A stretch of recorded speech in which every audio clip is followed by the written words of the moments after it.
Everyone's life serves as either an example or a warning. The legacy that I want men to think about leaving is, what kind of example did you leave? Two most dangerous things for a man: unaccounted for free time and unsupervised privacy. Now, who do you serve?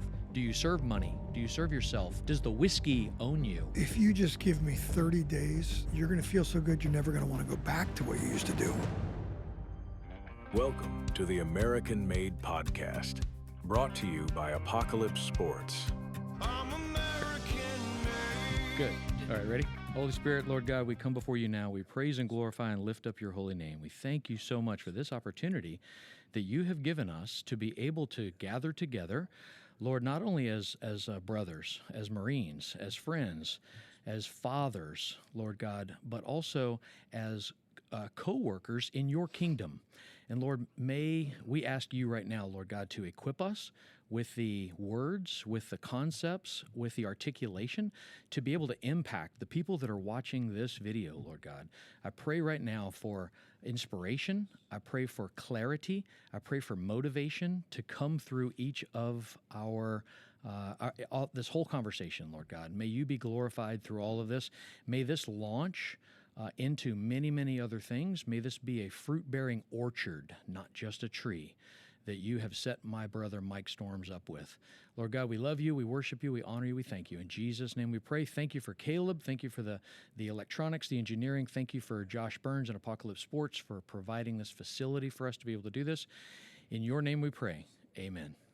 With me today is an old Marine buddy named Mike Storms, 9th degree black belt, Marine Corps, businessman, health coach, motivator, football coach, strength coach.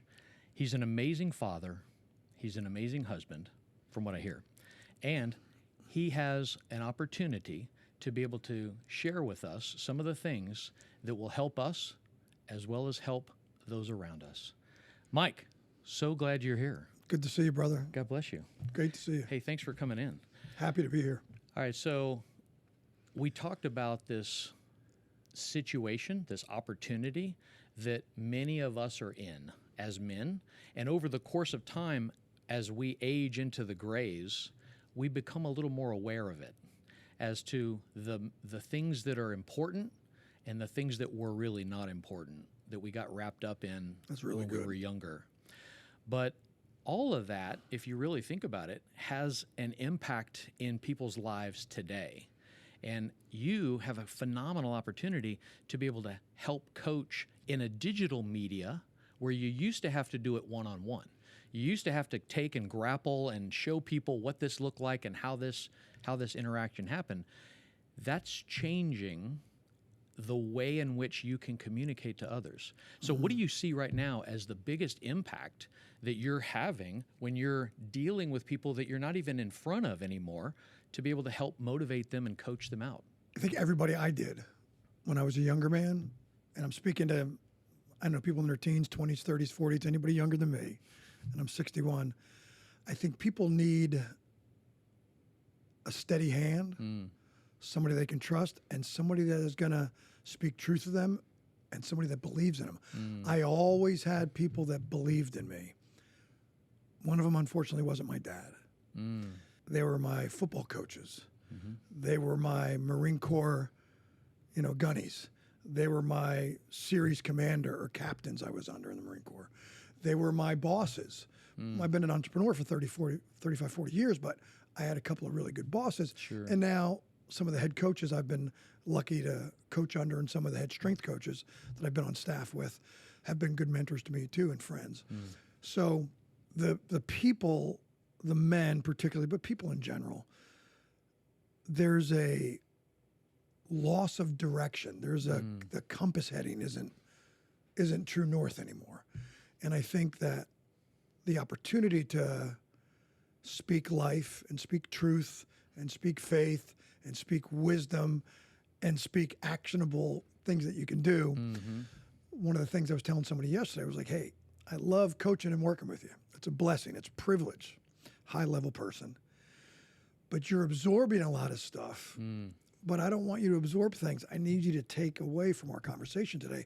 What are the two committed committed action steps you're going to take before our call next week. Right. And I want things to be, yeah, that sounds great. Awesome. I feel better for a day or half a day. No, I want you to install this Right. and feel better about it and how it shapes your thinking, shapes your habits, shapes your actions, shapes your character, shapes your destiny, shapes your outcome, shapes your family. So working with folks to be part of that. Somebody else asked me day before yesterday, why do you like being a coach? I said, being a part of the catalytic moment Yeah.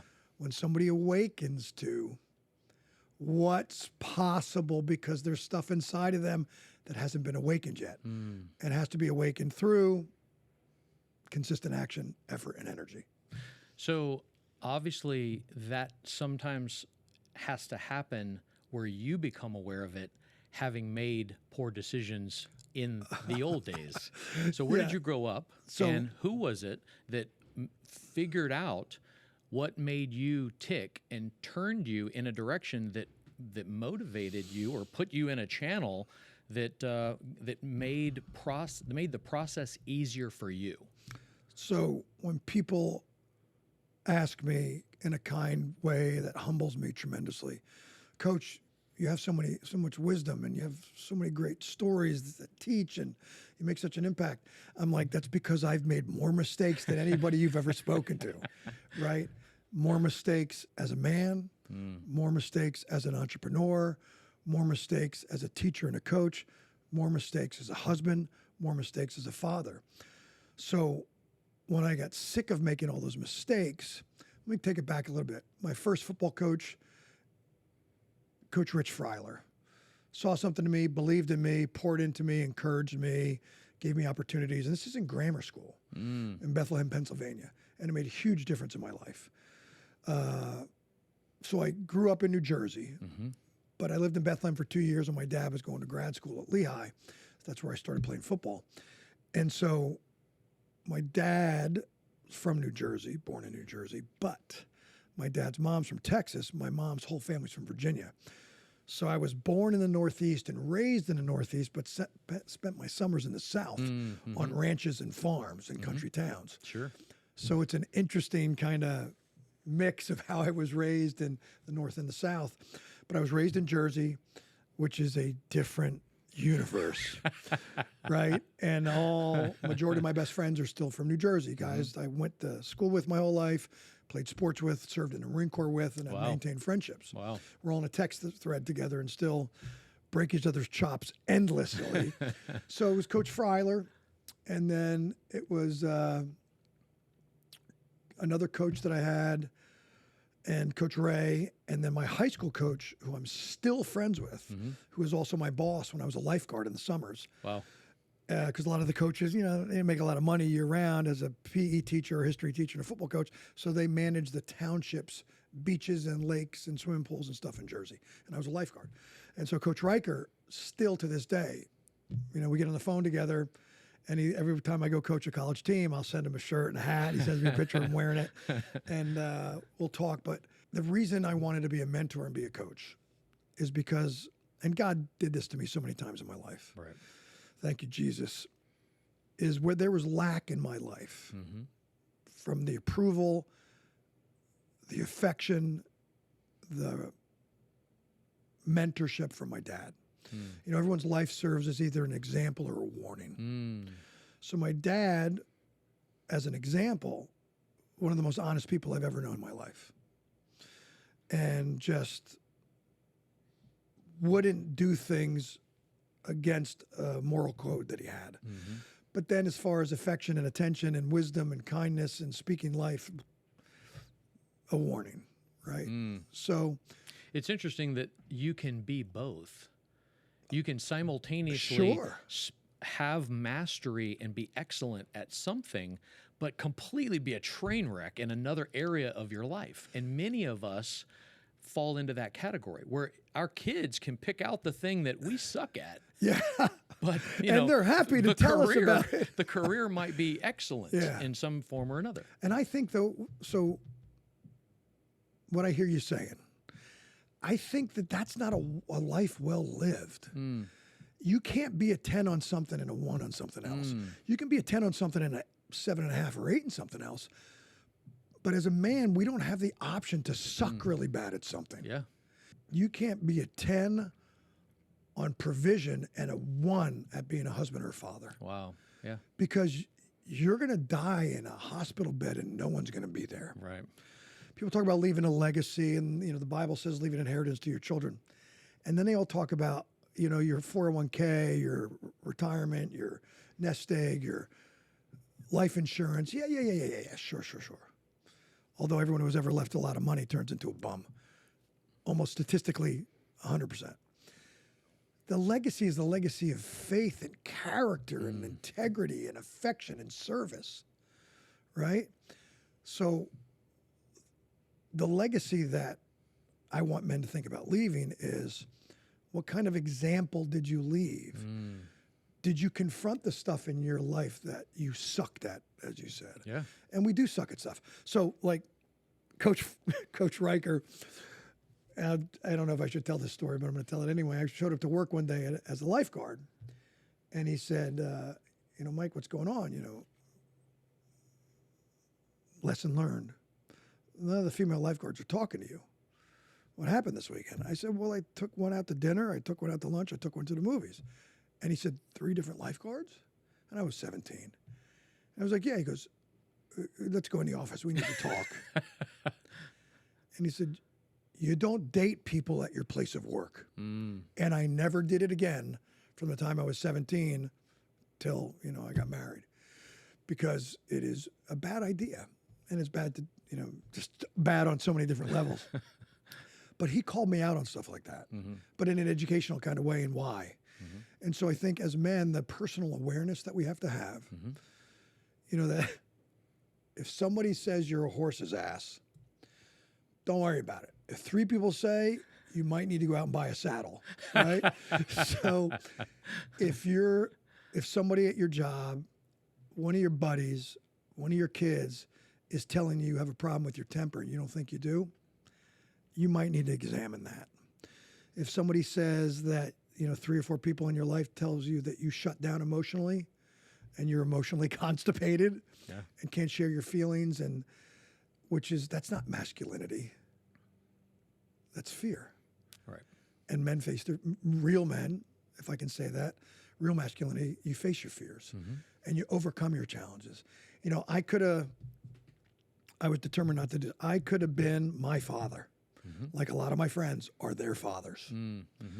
They're stingy with compliments, right? They're stingy with time because they want to do their hunting trips, their fishing trips, their sports trips, their poker nights. Me. Yeah. One of the things that's in the men's school thing that we're working on together, you and Caleb, your help has been astonishing, and it's unlocked a lot of my remembrances of stories and situations and things that have happened that God's reawakened in me. The S on Superman's chest means selflessness and sacrifice. If you're not sacrificing for your wife and your kids, you need to re-examine your priorities. And I don't say that as an accusation. I say that because I was that guy, right? I'm not telling anybody to make it. I need you to make this transformation. Why should I do it? Because I did it and it worked. Because I was a complete fool before I met Christ and met my wife at a place where we were connected. And intimacy, guys, starts with communication and connectiveness outside of the bedroom. I mean, there's so many things to talk about in that aspect. Sure. My wife doesn't want me anymore. Well, because you suck outside of the bedroom. Right? So my mentors made me want to be better. Negative examples made me want to be better. So I became a student in my teenage years, became a student of human performance. I read 10 parenting books before I became a father. Wow. Because I wanted to do it right for my kids. Well, that also hands off to the work that you're doing as well. So the coaching opportunity and the martial arts, you're being directly coached by some amazing people that have an awareness of attention to detail and discipline as a core element. And as a father, that's also very needed, but most people want to figure it out on the fly. Wait till the kid's 3 to 5 years old and he's running the house. And the imprints, a lot of the hardwiring's happened already. Yeah. Psychologically, studies proven and stuff like that. Parenting is not instinctual. Your instincts suck as a man. But to your point, you're going from selfishness to now this little human being has 100% of what he's going to receive from me. Total From reliance. me and my wife. Total reliance. We're going to take care of you. So you can't be all about you and allow this little child to survive. Mm-hmm. So you can try to hold on to that, but again, you're gonna blow it with that. And I blew it as a dad, even with all the work I did and books I read, and because my first son and my second son were very different. Had to parent them completely different. My first daughter, my son, we have 4 kids, 2 boys, 2 girls, were totally different. And then they all had their own challenges and their own personalities and their own receptiveness. You know, people learn in 3 main areas: kinesthetic, auditory, and visual. Mm-hmm. You can't teach a kinesthetic kid, which is a feeling kid, by talking to him. Right. And louder doesn't make it better. No, it's like when you're trying to talk to somebody who speaks Spanish and you don't. And you talk louder or slower. It doesn't work, right? Or you add like a Spanish accent to your English words. That's just silly and offensive, right? But that's hilarious. The work, there's no more important work than the transformation and awareness of your lack as a man. And I don't say this to pick on anybody. You got, like, people, you know, you and I are best friends. I'm a good speaker. Yeah. I'm a good trainer. I'm a good mentor, coach, promoter, encourager. Don't give me a accountant's report and spreadsheet and ask me to break it. I can explain it once you've taught me, but don't put me in front of a computer to do bookkeeping. Because that's just not how your bent is. That's not what God created me to be. Yeah, your style is a little bit different. And I have a great CPA and bookkeeper. And man, you know, if the things you can't suck at is being a listener, communicator, husband, father, provider, protector. You can't suck at those things. And those are the 101s of also 100%. Being a good, godly man, because that's your main role. Right. And unfortunately, some men have abdicated their roles that God is very clear about what they are to their wives, to the government, to the schools, to extracurricular activities. You know, my wife has taught me a lot about so much. She's Holy Spirit Junior. I mean, she's the headlights, right? I got the vision, the direction of the event. She sees some stuff before I see it, right? So why should a woman have to have a job and come home and clean the house and take care of the kids and do dinner, and you just have a job? Right. Horseshit. How lazy and entitled do you have to be to do that? You share. If she's sharing in the work and the provision mode, you got to share in the household, the kids, and the food mode. And a wife, a mom, my mother was she just passed away in May. Best person in our family. Had it not been for her, because the lack of encouragement, I got none. My dad never told me he loved me or was proud of me. So I told my kids every day I loved them, and I found something I was proud in them that had to do with choices they made, not their skills and talents. So proud of how you picked up without being told today. Impressive. So proud I asked Mom how you could help. So proud how kind and sharing you were with your sister. Actions. You're so beautiful. Yeah. Come on. Yeah, nothing to do with that. You're such a great athlete. Yeah, unless they used to suck and they, stood in the rain and shooting baskets, then praise the diligence and the grit to developing the skill set. And this is human psychology 101. It's how you develop grit when they're elder. Well, in an amazing way, the Bible makes that very clear as well, that we are the product. Our whole life is going to be a culmination of quite literally thousands of little decisions. And those thousands of little decisions are going to shape who we are. So in the big picture, as Gary V, likes to say, like, hey, it's not these one big choice. It's not the one thing. It's not this. Someone does this and someone sees you. I just want to be north of 60%. Yeah. Can I just have like, these are good choices, these are bad choices, and it's okay. Like it's not make or break. So every one choice isn't this big heavy thing, except Jesus Christ. Right. After that, obviously eternity is good to go. But beyond that, now who do you serve? Do you serve money? Do you serve yourself? Does the whiskey own you? All of the things that are the video games that own are you. gonna drag you down. Yeah. And rob you, where you're making a choice every day to serve yourself or serve a master who is doesn't really care about you. Yeah. He's just trying to blood suck you. And the understanding your role, understanding you can't get there on your own because you can't make mistakes fast enough, right? So, I'm a martial artist. I've been a martial artist for 46 years. Started in New Jersey in the basement of a barber shop. Highly regarded John Porter's Goju Dojo with my buddy Steve Fleissig. Wow. And was in love with it, fell in love with it. I've done it ever since. And I was 16 years old and I'm 61. So 45 years. So I have some stuff from the Far East as wisdom goes. Sure. Not belief or faith or religion or anything like that. But Confucius said a wise man is one who realizes what he knows is very little, right? So it's critical to know that about yourself. And the second thing he said was, a wise man learns from his mistakes. A wiser man learns from somebody else's mistakes, right? Yes. So if you want to get in shape, you get a personal trainer and a nutrition coach that's in good shape and that has walked the walk of what you're doing and has the receipts. I'm thrilled with all the 25, 30-year-old influencers in fitness. Their metabolism hasn't changed yet. Right. You better find somebody, if you're in your 50s, that's in their 50s and in great shape still, because it makes a difference. Because you don't train somebody every decade's different. Nutrition, metabolism, what you need, all those things.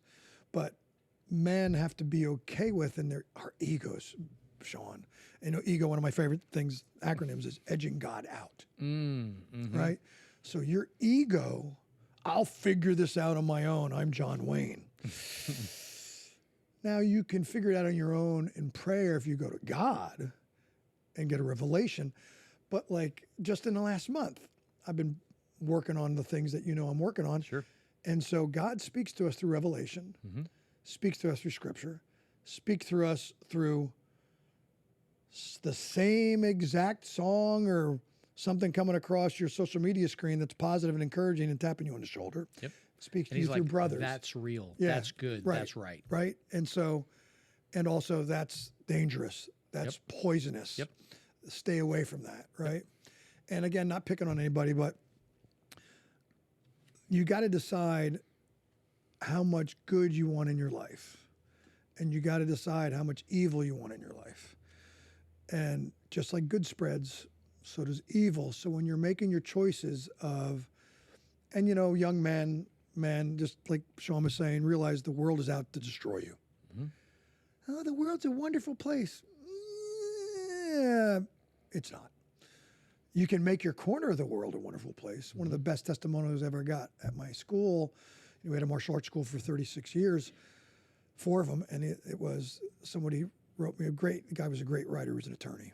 And he said, Sensei, what you've done is create a very, very beautiful, well-mannered, ordered, respectful corner in a world that's forgotten that exists. And we did. We created an environment that was completely different. People walked in, they transformed based on the energy in the building, how we spoke to everybody, what we tolerated and didn't tolerate. And so, man, what are you going to tolerate in your life? Is it junk food, hobbies that infringe on your development and your finances? Is it alcohol, drugs, social media craziness? And I don't care. You can be a person of faith and get sucked into the drama that is conservative media and drive your emotions. And this is, I'm hitting on something coming out next week that I got coming out that I just finished. you have to recognize your emotions as a man, but you cannot have your decisions be made by them. Right. You can't be ruled by them, whether it's good or bad emotions. Very you much. can't. Well, you mentioned team, and teamwork is one of those things where, just like, once we get married, we are joined with this other amazing human being that sees things we don't see, feels things we don't feel, knows things we don't know, 100%. and is willing to usually help us be better versions of ourselves. That's what they want. But there's an additional tribe of other human beings, your buddies, your friends, that might be from football, might be from work, might be from something else. But this goes back to, you get to pick the strong, solid stallions of men around you that you learn from, that you may contribute to, but you are being poured into by someone else as well. 100%. So having that group of people that will call you out and go, dude, Mike, you're messing this up. So And that's powerful. it's life-changing and transformative. So two things that stick with me from two of my coaches that I had. I had a great life coach, and I got certified as a life coach Excellent. at Coachwell in Oregon, Greg Salciaccioli. And he's wrote a book called The Enemy of Excellence. And it's for men. And the enemy for excellence is the lack of accountability. Have you given people permission in your life to say, you're being a piece of crap right now? Right. I had to edit the word that was going to come out of my mouth. You're being a piece of garbage right now. Right. What are you bragging about? The way that you're behaving is an insult to what you're capable of and the man that we thought you wanted to be. Yeah. What the heck? And people will push away accountability, and whenever someone distances accountability, they're about to fall off a cliff in a decision because they don't want the sounding boards that are keeping them from it. And it's very interesting how isolation leads to bad decisions too. And the other one is, I think it was Charlie Tremendous Jones, who's deceased now. Read all of his books. He said, and everybody has used this since then. Maybe it was Brian Tracy. I mean, I've studied with so many masters of success and human performance. Your life's gonna be the same today as in 5 years, Sean, based on two things: the books you read and the people you spend time with. Yep. Maybe he said 5 years, just to show how drastic maybe a year. Yeah. And you will become the 5 people you spend the most time with, whether it's positive or negative. Well, there's a powerful connection to the adrenaline rush of challenge and the Marines I was with in combat. There is a crucible of relationships that happens that is unfathomable and inexplainable And to other people. unduplicatable. And the old guys in Desert Storm said to me, hey, this was in the dark of night after our first major firefight, where like a lot of kinetic activity happened. And it was one of those like, oh my God, how did we not get completely decimated here? And he said, enjoy this while you can, because you're never going to experience this again. Don't go chasing after it. After you get home, don't chase after sex and gambling and drugs and the adrenaline junkiness that you want to try to get that back. Just enjoy this while you can. I was able to have that same conversation in Operation Iraqi Freedom after our first, massive firefight. And I called my guys around and I'm like, hey, in the dark of the night, same thing, can't even see anybody's faces. Enjoy this while you can, because this is something that's unlike anything else. So when we get away from those things and we're now not in our unit anymore, that's machine gun fire. Yep. That's like automatic machine gun fire. Wait, this is Apocalypse Sports. Yep. They have 240s fully auto Nice. that you can shoot at the range. Nice. Hey, we might have to I do got a that. little adrenaline pump just from the vibration. And it wasn't about the story, and then here's the machine gun fire. Perfect timing. Well, and I think that's what drew me so much. Football, martial arts, Marine Corps, and then martial arts and football my whole life and then men's group, men's breakfast, small group, connecting is, we think we're searching for the adrenaline high again. we're searching for the brotherhood. Absolutely. And the connectivity and the camaraderie. is super powerful. And when we get alone for too long, we kind of get funky. So that, what am I, again, the sayings, right? Two most dangerous things for a man is unaccounted for free time and unsupervised privacy. Because we do stupid stuff. Oh, yeah.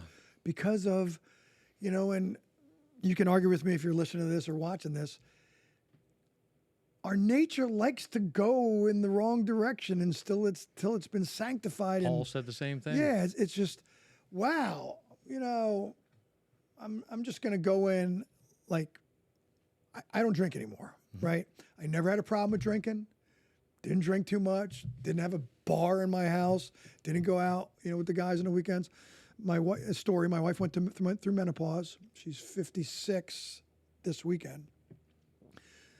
And about 6-7 years ago, hot flashes were terrible. We just have a glass of wine, red wine on Saturdays. Oh, I can't sleep, hot flashes. I'm going to stop drinking for 30 days, see if it changes. Made a huge difference in her life. So she's like, I'm not going to drink anymore at home. Maybe I'll have a glass of wine when we go out to eat. So it ruined her sleep, ruined her next morning, ruined her workout that day, ruined her day at work, short-tempered, a little edgy, just it didn't feel good because alcohol's poison. Yeah. So we didn't, all the studies have been debunked. There's no amount of alcohol that's good for you. And it's insulin spiking, toxicity, ages your skin, dehydrate. So I was like, honey, I love you. I'm not going to drink without you. I'm going to support you. So then I stopped drinking when she stopped drinking. And I felt better. And my workouts were better. And I got up more like the rabbit that I am in the mornings. And so we just set it aside. Now, if I go to a wedding, I will absolutely toast and have a sip of champagne. I'm not militant about it, Right. but I don't do it.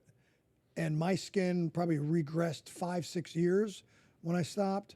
My energy was completely different. I had no more interrupted sleep. I just felt great. And I tell people all the time that are friends, do me a favor. Just pause it for 2 weeks and see if you feel any different. And watch how much bigger your bank account is. Because it makes a difference. Thankfully, I grew up in Southern California, and in Orange County at Capistrano Valley High School, where I went to school. I was also on the football team, and we had, a pretty rowdy bunch, that we used to run around with. And of course, when you're on the football team, there's very little other team of activity of destruction that can happen, as you're running around to different parties and whatnot. And I didn't realize how bad I was, but one of my buddies, Rick Crawford, was like, dude, you need to stop drinking. You need to stop drinking. I dare you to quit drinking for 90 days. And I was like, why? Why? He goes, because when you wash down Everclear with 151 and you're like okay with it, you have a problem. I was like, okay, I'll try it. Because you come from Ireland. Well, of course, I mean, Irish, Cajun, and Sicilian, right? So it opened a veil for me to see. And you can't see unless you close. You can't see other people saw me. And so literally, we would go to parties and I would have a quart of Hershey's chocolate milk that said Hershey's on the side. And I would show up and I'm drinking Hershey's chocolate milk. And my friends would go, hey, what are you drinking? And I'm like, Hershey's chocolate milk. And they would go, let me taste. You can't even taste the alcohol. And I was like, because there's no alcohol in it. That's and they're like, I don't believe you. And that just like wrecked me. Well, in the Vale too, like almost every, it's like 80, martial arts, home security, emergency preparedness, all the stuff that I coach and teach still, like 85, 90% of all violent criminal acts, alcohol was involved. Wow. Not drugs, alcohol, because alcohol's a drug. Wow. And it just happens to be the legal one that everybody likes. Domestic abuse, 75, 80, 90% of it, alcohol's involved. So when the veil's lifted, and then you see other people acting like you used to act, you're like, oh, wow. Exactly. I was horrified. Exactly. And, I was a person in the Marine Corps that enjoyed a shot challenge at Camp Lejeune in Jacksonville. What terrible memories. But it's all before it's all under the blood, bro.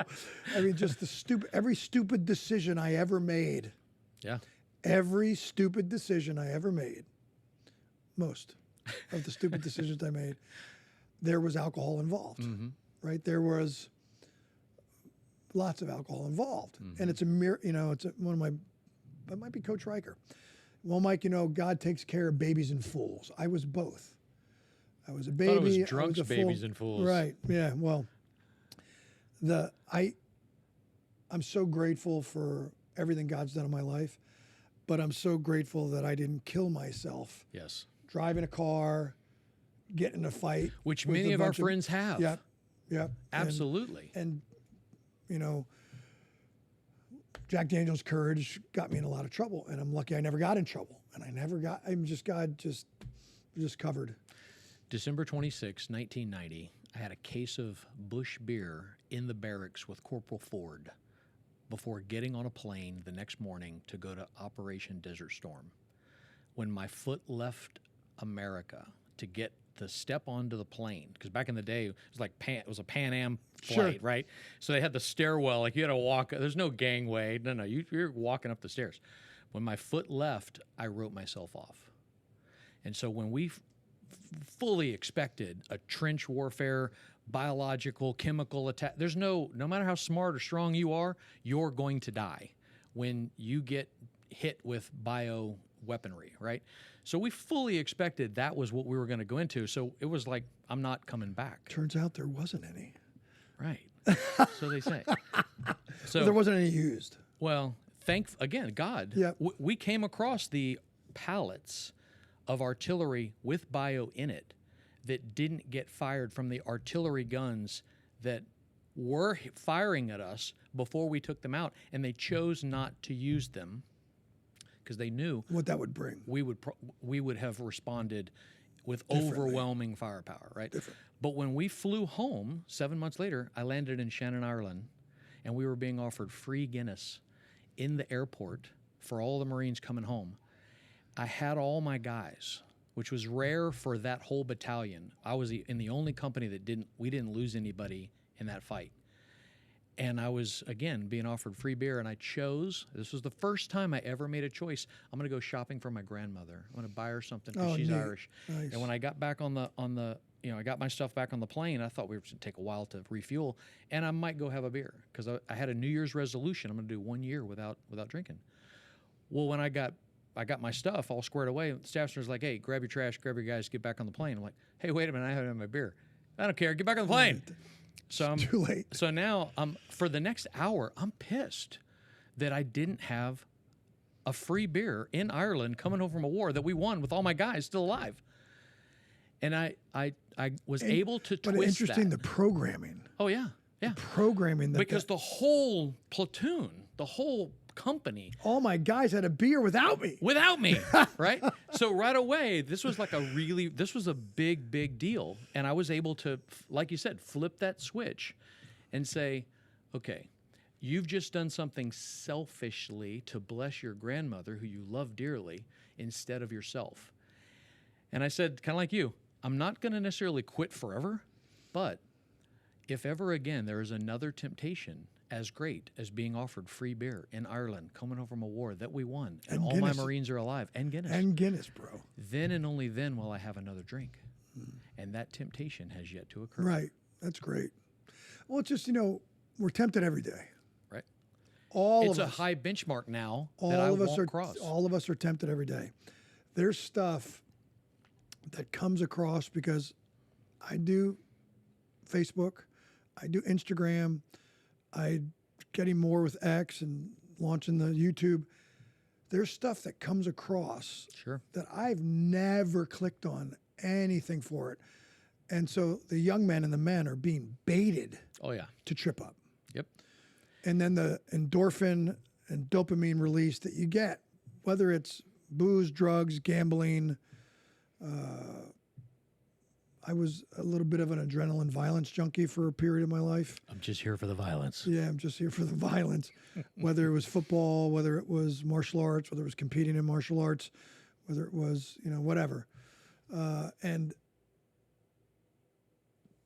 don't try to repeat that like your gunny said or your first sergeant. You chase your character development, chase the look in your wife and your kids' eyes that you've transformed as a man and a husband and a father.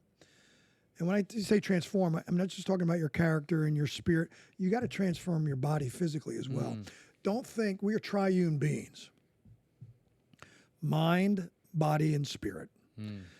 Your mind, very important. That's where the transformation has to begin and occur. Your thoughts that are driven by your words. People think, oh, yeah, they think positive. You better speak positive first. God said Yep. there is creative power in the word. And the words that you say, particularly I am, creates your personal image of yourself. So your mind and your body, you cannot achieve your goals as a man in a broken down, sick, medicated, sleep apnea, sleeping, setting 7 alarms to get out of bed, can't fall asleep, all your joints hurt, brain fog, lack of focus. You can't be present for your spouse and your kids. And the other thing, I had one friend die of a massive heart attack 2 days after day after I spent time with him a couple months ago. It was super sad. Then I had another client of mine had a massive heart attack. I talked to him yesterday. And he's like, yep, I guess, the 10 or 15 years before I got with you really, I said, oh yeah, health is a cumulative effect. Now your body's forgiving. It's a miracle machine God created. It'll repair itself. But don't age your body in the aging process. Don't accelerate Don't it. accelerate it. Don't give it any help. You got genetics. Yeah, we all get genetics. But metagenetics, right? Genetics load the gun. Metagenetics pull the trigger. Lifestyle.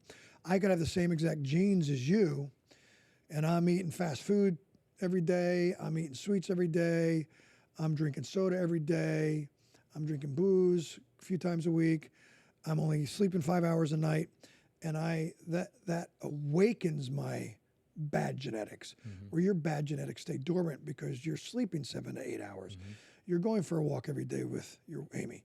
You're drinking water. You're drinking non-high fructose corn syrup, Gatorade, and all that other garbage. Yep. So you're doing things to give yourself the best shot at aging well and being healthy, both mind and body, because you can't separate them. Right. And then you can't separate your spirit from that too. You're falling asleep when you're doing your devotionals and reading and praying. That's not helpful for you either. So, again, we're talking to men primarily, but women too, and kids. Like one of the things, we gave our kids a huge advantage. We didn't have junk food in our house. We didn't have soda in our house. Yeah. We didn't have white bread. We didn't have garbage in our house. They complained about it too. Guess what? Parenting's not a popularity contest. And my kids are like, this isn't fair. I'm like, that's okay. You're okay to think it's not fair. But Steve down the street, I'm not Steve's dad. Right. I'm your dad. It's not fair, Dad, that we had to save half our money for our cars and you matched it. Okay. You have a car. But Johnny's dad gave him a new Mustang. And Johnny's dad, not as successful as you. I was like, son, I love Johnny's family. I'm not Johnny's dad. We do things different. And you don't model down the ladder. Right. You model where you want to go, up the ladder, not busting every chop. Great way to say that. Yeah, and it's in the thing. we do things differently. I never put down other people's choices. That's their, there are people above the ladder of me going, oh, Mike should think differently about that thing he's doing, that know more than me. I wish they'd tell me, so I could, don't ever look down on somebody unless you're reaching down to pull them up to where you are. Correct. Right. Correct. But in society, social media, making fun of people, pointing at people, they're doing it wrong. Don't tell them they're doing it wrong. Tell them how to do it right. And I have to watch that because of I can fix that. Right. I can fix that. This is what you should do. Right. This is what I did. This is what I've taught hundreds of people to do. But if they don't ask you, they're not open to receive the lesson either. And usually if they're not paying you. And God may be leading them into a difficult time because there is a lesson that they need to learn. And was very hard for me too, because I love to fix things. I love to help people. You're a fixer. Marines are fixers. And I like to just jump right in and do it. I don't even like to ask for it. I just like to jump in and do it. But at the opportunity that when I was struggling and I had to learn the hard way or try and get better, it made me better. And in some cases, I mean, ask politely, but give them the opportunity to say, "No, I got it." Okay, where they're back to that. Sure. They're not ready. As a lifeguard, same Sure. thing. When they're struggling, you have to wait for them to be willing to, Or they'll take you down. or they'll take you You down. can't do it. Yeah. So it's a clear way in which you can help people, but Jesus didn't run around with hands up and just start touching and healing everybody just for the fun of it. Right. No, That's no, good. they had to. Do you want to be healed? I have so much, not as much as I used to. I used to have so much trouble with that. I'm like, there's this guy, there's this family, there's this kid struggling. I love this person. God loves this person. I can help them. They didn't ask for help.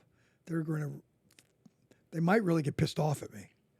Who do you think you are? Tell me. And they're actually under my, coaching and stuff.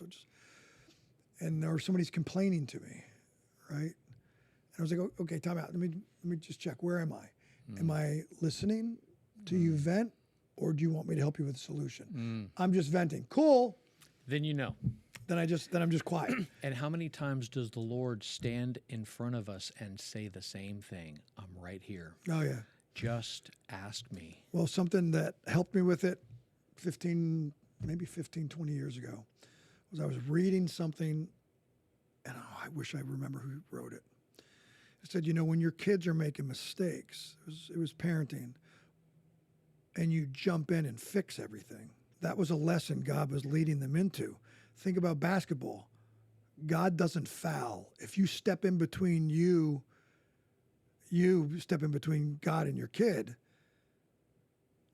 God's like, okay, you got this? All right, go ahead. And it's true because I saw it happen in my life and others' lives. You can't wrap your kids with bubble wrap. Now, people are going to, oh, well, what about this, Mike? What if it's dangerous, life-threatening? Of course you step in. I mean, like, Mom, I forgot my homework at home. I'm going to get 0. Would you bring me a homework assignment? You'll have to bring it in late tomorrow. We are not our kids' personal assistants. Dad, I forgot my cleats. I'm going to get in trouble with Coach. Would you bring me my cleats? Were you aware that you had needed cleats today? Yeah, but I can't believe you're going to let me get in trouble. I didn't get you in trouble. Your choices got you in trouble. And they're going to remember forever, right? One of the things we had at our house was once you started to drive, you had a curfew and you had your own car that you paid half for. And if you broke the curfew, your car stayed parked for a week. Get back on the school bus, get a friend to come pick you up. Junior, senior in high school, right? So one of my best friends was in town for the weekend. And I guess my son thought I'd be out with him at dinner, or we'd be with some other friends, or I'd be asleep or whatever. And he was supposed to be home at, I think it was 10:30. And he came rolling in at like 10:45. And I'm standing in the kitchen with my buddy talking. And Austin walks in. He goes, hey, Pop, sorry I'm late. Bada, bada, bing, bada, boop, bada, ba. Got a red light coming home from Johnny's house. Yeah. And I was like, that's cool. I get it. Keys. He's like, what do you mean? I told you I got caught by a red light. It was dark. I got a little lost. I said, I get that. Should have given yourself a little more time on the front end to get home. And he's like, homecoming's next week. Are you not going to let me drive my car to homecoming? I said, no, we'll drive you. He's like, I can't believe you're doing this to me. I said, I didn't do anything.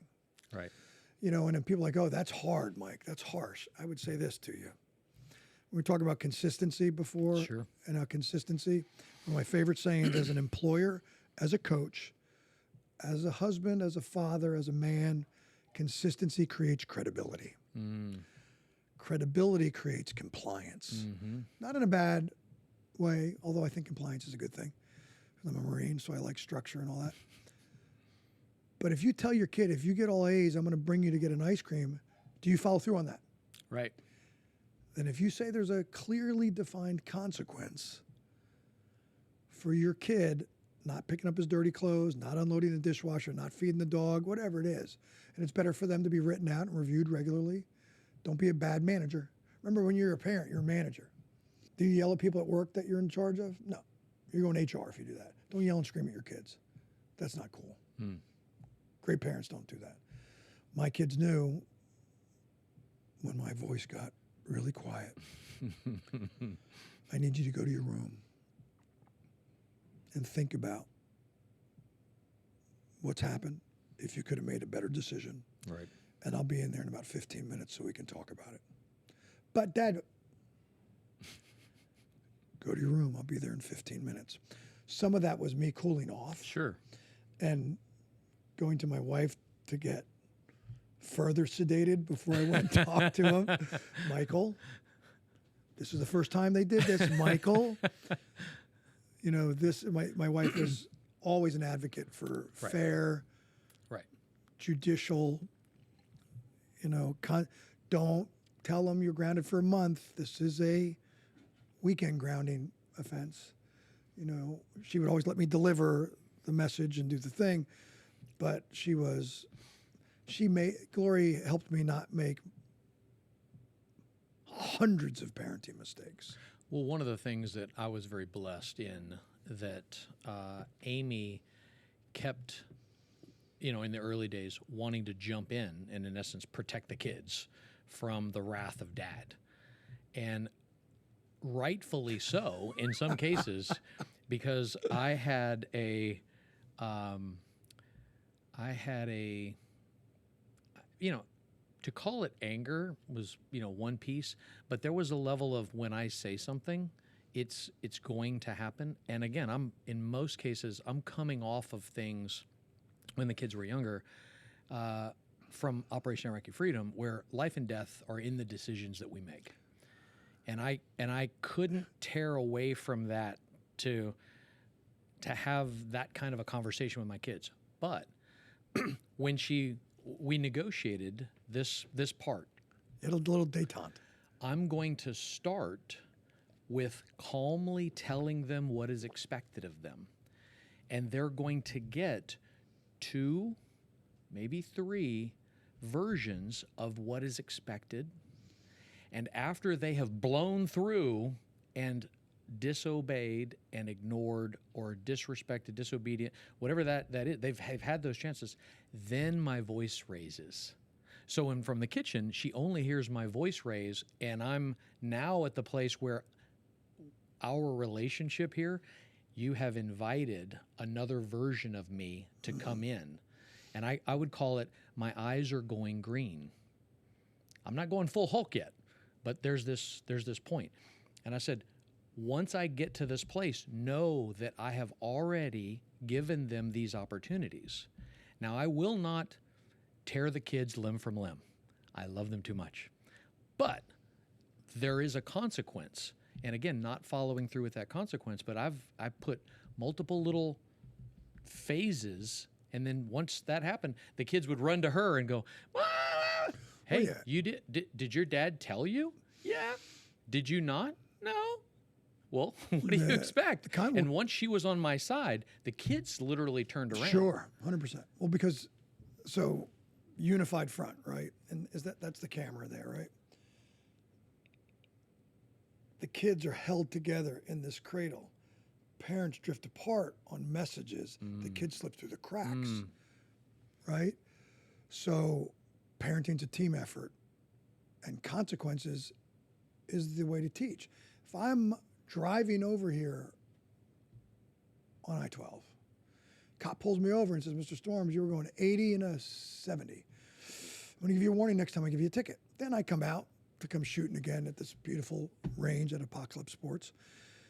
And the same cop pulls me over, "Mr. Storms, you're going 82 in the 70. If I catch you again, I'm gonna have to give you a ticket." I'm not slowing down. Right. You've already proven That he's not gonna, there's no consequences. Right. So your kids are that way. And you know, kids, make no mistake about it, kids are little tiny politicians. Oh, yeah. They're Especially the girls. They're always, oh my gosh, they're always negotiating something. Well, the girls got a different version of me than my sons did. True. Because they're going to have different lives and different responsibilities. They're different dangers. So, and don't think, anybody think you parent boys and girls the same, I'm here to tell you, you can't. So they're different. But were there times that, like my wife's one of her go-to things for me back in the day was, because, I was a squad leader and fire team leader. Michael, these aren't your Marines. Right. They're 7- and 5-year-old kids. Right. Oh, that's right, they are. Because I just felt like they're under my command, so it's my command. And thankfully, God gave me the ears to hear, right? And the heart to want to understand and all that. So, but I mean, I'm not perfect as a dad, as a father, as a coach, as a sensei, as a business person. And if you ask anybody in my family, they'll tell you I'm not perfect. Eagerly, with examples, right? Glori might not, because she's just amazing. But, being a dad, being a man, it's not for the faint at heart. Right. We got work to do on ourselves first. Things, guys come to me like, what do I need to fix first? I was like, you need to fix yourself first. You need to heal your heart. Right. Heal the neglect and abuse that you went through. We all went through neglect and abuse. Anybody who says they didn't is telling themselves a story that's not true. Whether it was parents, grandparents, neighbors, coaches, teachers, babysitters, whatever it was. We all have been through things. So heal that stuff, or you're going to parent from the ghost of your past. Sure. Same within your marriage. Like Glori and I have been together for 30 years. The first 2 or 3 years, and we learned this later, going through marriage courses, reading marriage books together, going to marriage retreats, working on ourselves individually. Sure. How do you get a better marriage? Become a better spouse. But my wife needs to fix this. No. You're the leader. Fix your shit first. Because sometimes it really is just your tone. Yeah. So we brought in, because Glori and I were both married before, right? There's hope. Well, and The God of second chances, right? that's one of the things that most people will allow those mistakes to identify them, and that's not the case. And callous their heart, Correct. right? And you get a new relationship. Don't bring to your start garbage over. and baggage in. And it's okay to have people who are already scarred and damaged to be able to receive. They're not unusable anymore by God. Well, so They absolutely are. Here's a beautiful, people think I'm a confident person. I would say that I'm okay confident, because I'm still, if you're listening to this, guys, you think everybody that's a little bit up the ladder from you's got it all together. They friggin' don't.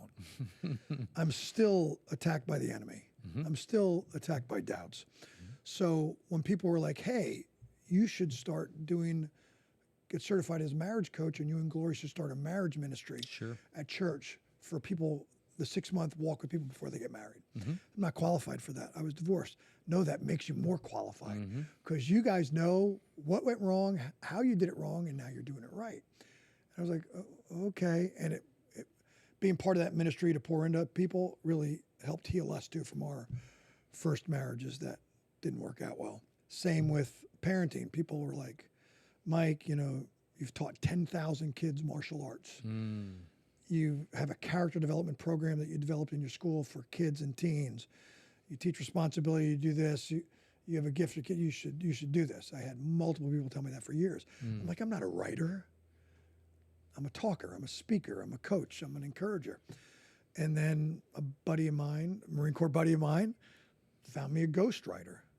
And then the ghostwriter's like, I'm not available for 2 years. And then called me a week later and said, somebody just canceled. I can fit you in 2 weeks. And then the guy graciously, I didn't even know this was a thing, I've recorded on a digital voice recorder all of my teachings at the martial arts school, and he helped me turn it into a parenting workbook, faith-based, scripture-based parenting workbook that has done well, and people are using it. That people can get them from us now. So we can link those in the description of the video below, so people can find access to it in whatever form it may be in. Sure. When you've gone from being a mess in something to learning and bumps and bruises and scars and getting good at it, relationships, finances, marriage, parenting, health and nutrition. You got somebody that was overweight that walks the walk and then stays in great shape, that is the perfect person to help you get in shape and stay there because they've had to do it themselves. And not to say that someone that's not in great shape their whole life can't be a good health and fitness coach, but the commonality and the understanding of the walk you're about to go through, if someone doesn't go through the walk, they didn't skin their knees and doesn't know the disappointment and the fear and the mental gymnastics that go throughout that journey of recovery. So now lead me into what does Mike Storm's life look like as a result of the preparation, the discipline, the decades of choices that you've made, and how are you and Glori able to continue that, in essence, ministry to others to help them find better versions of themselves? I'm still learning. I'm still growing. I still have coaches of my own. You know, all the top successful people still are getting coached because they're trying to go to the next level with them in their fitness, in their wellness, in their mindset, in their faith, in their husband. You know, Shay just graduated from college. So 4 kids out of college. Glori and I were committed to zero debt, all of them. Didn't want them to borrow money, didn't want student loans. They got scholarships and stuff, which helped. But so Shay just graduated from undergrad. She's going to take a year off and work and stuff, and she's been accepted to some grad school programs. Super grateful, super proud of her grit, because she had to study and work harder than our other 3 kids, and then ended up higher GPA than all of them. Love it. Grit matters. Yeah. Study habits are developed when kids have to develop them, when they can't just wing it because they're smart. So Glori and I are still working on ourselves, still working on our marriage, because now, and Shay did a 9-month mission trip where she was in LA at the Dream Center, took a year off from college to go to the ministry and leadership school out there, and worked in Skid Row, which is 52 blocks in LA, with people that society has forgotten about. That's Shay's heart. So we were able to have the 9-month empty nest experience. So we went through a different course on marriage, got marriage coached for different skill sets that we needed to develop, because it's a different marriage now. And we wanted to go into this season prepared, educated, equipped. So now when we talk about, empty nesting, I'm like, it's the greatest time of your life if you're prepared for it. If you plug back into each other and into your own personal growth together, not your personal growth separately. Yep. Don't do this. Don't do your hobbies. Right? So many people make that mistake. The kids are gone, and I don't know the hell who are you you? are. Yeah, I don't really like you. So I the don't like the way opportunity you butter your bread. to storm-proof, pun Yeah. intended, storm-proof this area of your life based on preparation that put things into proper place, which is also goes back to, like, you know, the reason you can't get up in the morning is it's not when you wake up. It's how it's you when went you to go to bed. Yeah, 100%. And if Everything you're- has a seed. If you're not preparing properly for this season, and this is an exciting time because you're at a place you've never been before. I've never, like this year, so I was a football coach at Tulane the last 3 years. This year I was, moved to a part-time consultant position. Love the kids, love the university, love the coaches, love love everybody down there. It's a wonderful place.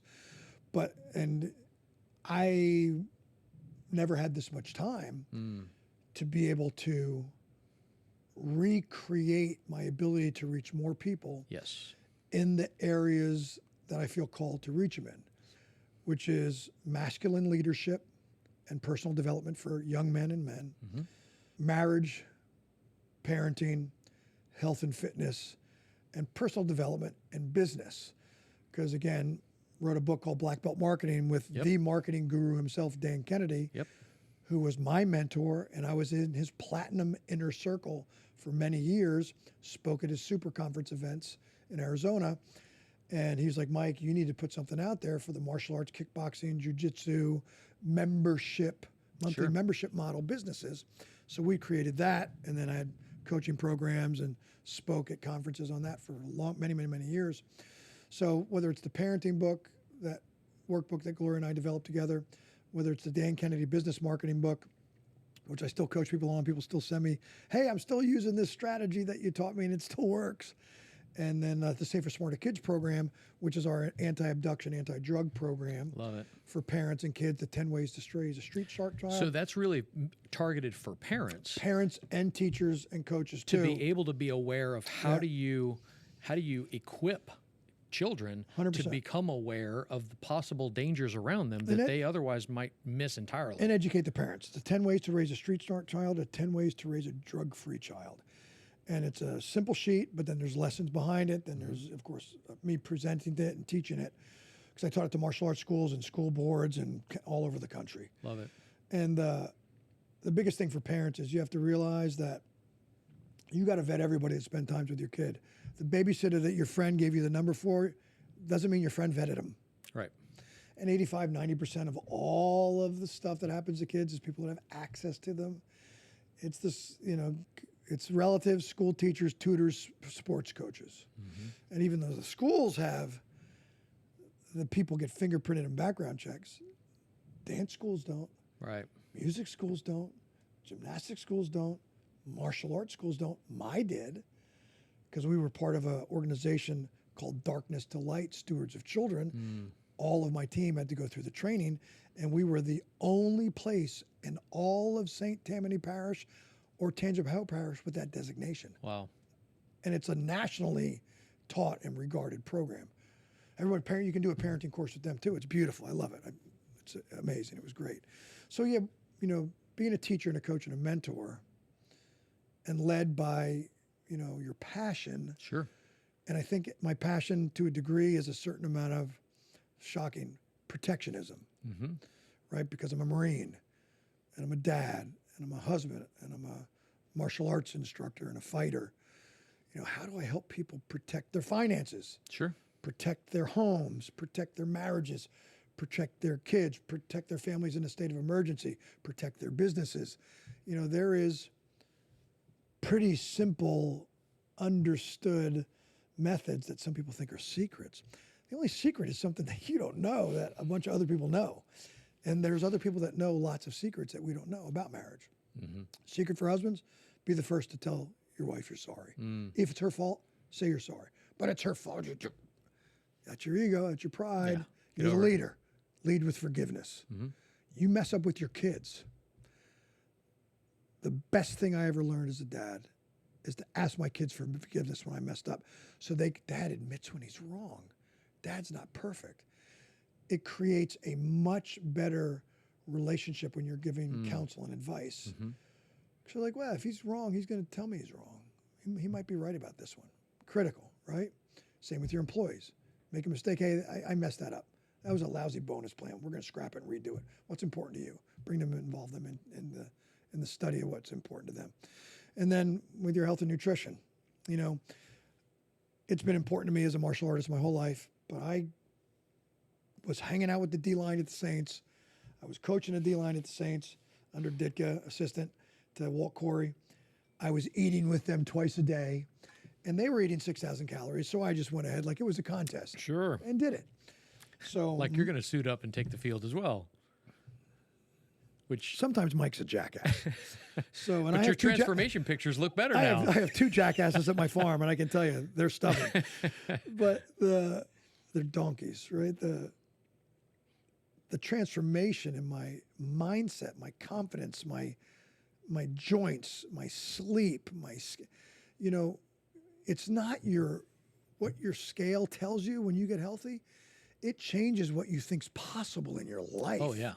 Oh yeah. Personally, professionally, relationally, everything lights back up.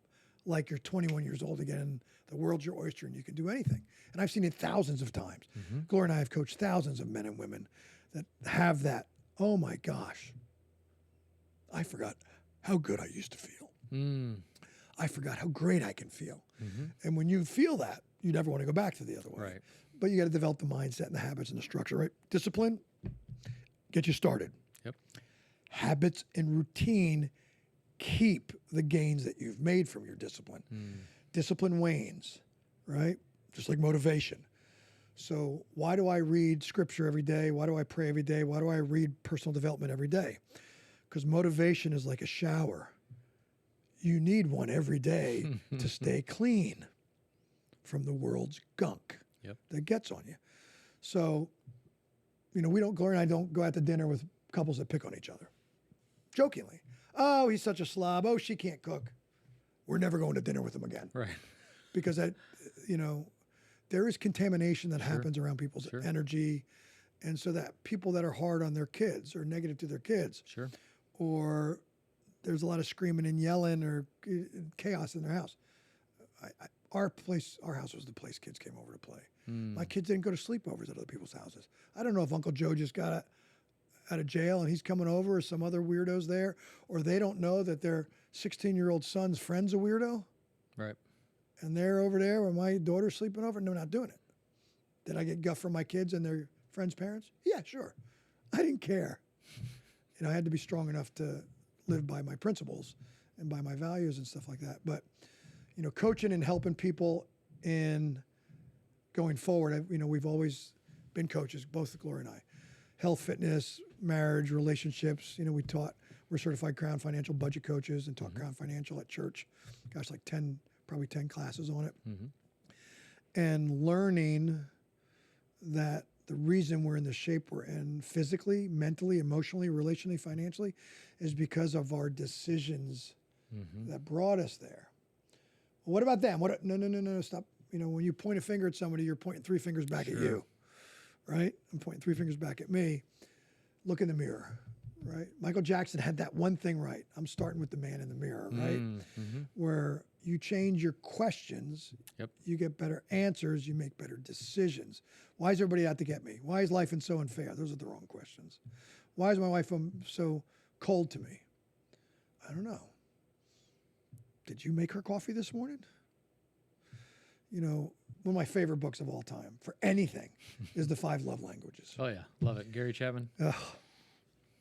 Didn't read it till about 25 years ago, 20 years ago. Went to a seminar, marriage seminar. They gave it out. I was like, oh, yeah, great. I started reading it. I was like, oh, This is powerful. I'm retarded. And when I say retarded, just so you know, military, also in New Jersey, I'm not talking about handicapped people. When I say I was retarded, it means I was stupid, making bad decisions. So don't send me something about handicapped people and me being, that's not what I'm talking about. I'm talking about there's an stupid. awareness. There's an awareness to things that you don't know. And it was just, and I like to say it like this, like it's the 5 love languages that got talked about in the book, but there's many others that are woven in, and God incorporates all of them. God embodies all of them in things that we can't even know or fathom or understand. So if you think it was shocking for you to figure out that your wife doesn't have the same love language as you, God also has a vocabulary of the way that he loves us that we are unaware of. That's cool. And the opportunity as we ask him, Lord, show me, the walk in the woods, the hike in the mountains, the walk along the beach, The walk in the pasture. all of it has smells that you wouldn't otherwise have had On my boots. had you not had that opportunity. But the beauty is when you ask for the right questions, like you said, from the right people, and the right things come back, you gain a value that would not otherwise be there. So good. And so you have time now that you didn't have when you were, super heavy schedule. There was a lot going on. Every little minute was carved out. You had phone conversations that had a certain amount of times because you had another one and another one and another one back to back to back to back. And that has changed a bit for you. So now you are going to be reaching a much larger audience that they may not have that one-on-one time with you, but they can still reach out to you and Absolutely. make contact with you to say, hey, Mike, can you come and speak to our school? Hey, can you come and speak to our team? Can you come and speak to my business? Can you come be that influencer to this group of people that just need that level of encouragement, motivation, because you are a pretty dynamic speaker. Well, it all comes down to leadership.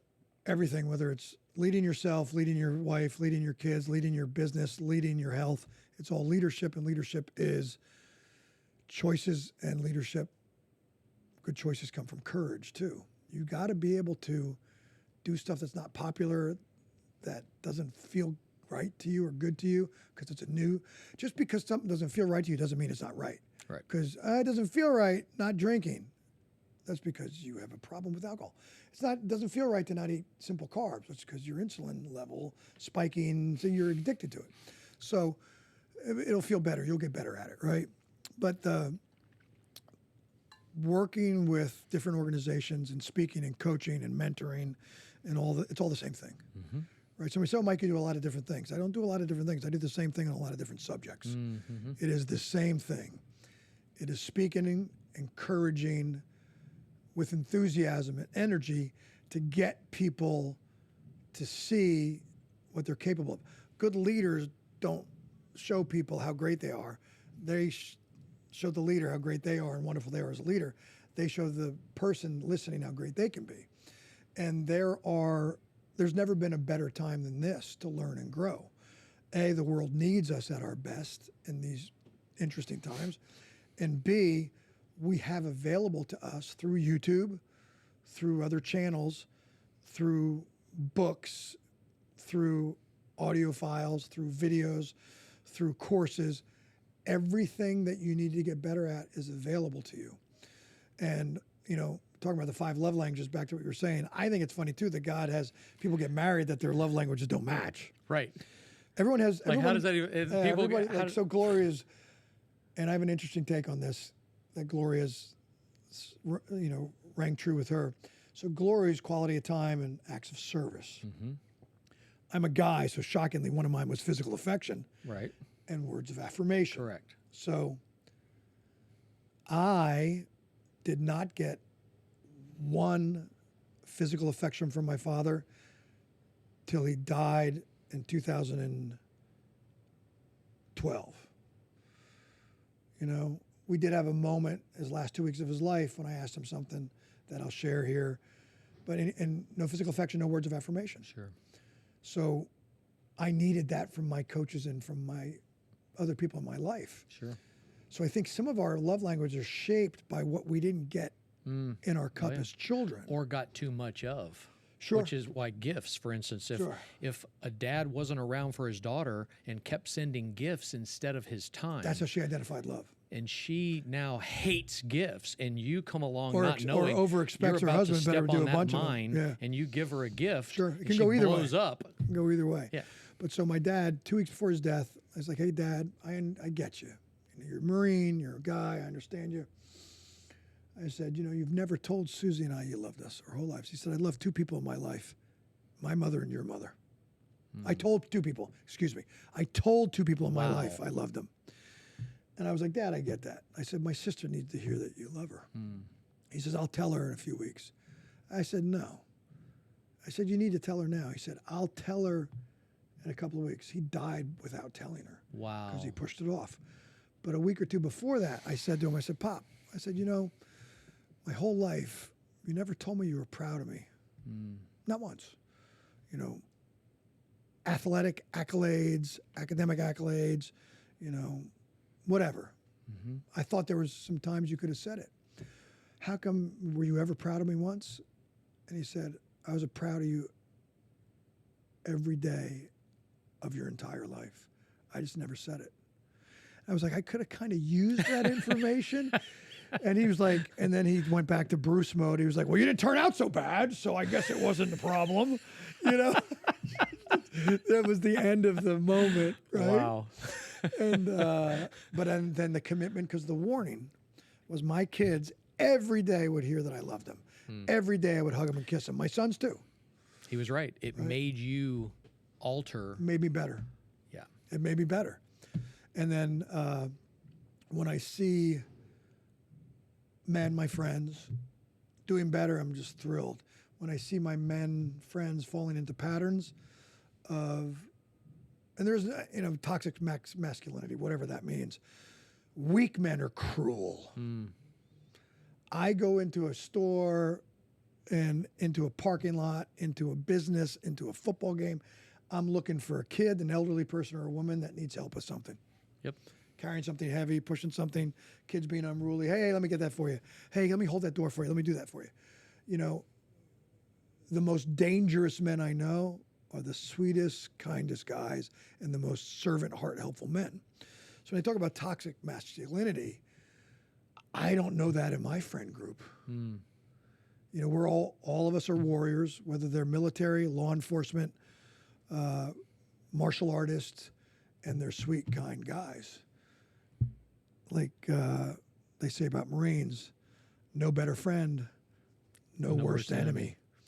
Well, So it's that part. The other aspect of that is, if you remember, Stu Weber wrote a book called Tender Warrior. Fantastic. I loved it. And that book helped shape for me what that picture looked like. And this also goes back to, unless you're dangerous, you have a very different ability to restrain yourself. Yeah, And there's a phrase in that if you say you're peaceful and you're not dangerous, you're not peaceful, you're just harmless, right, right? Is the saying that goes with it. You can't bring to bear a level of danger or violence when required to be able to protect others.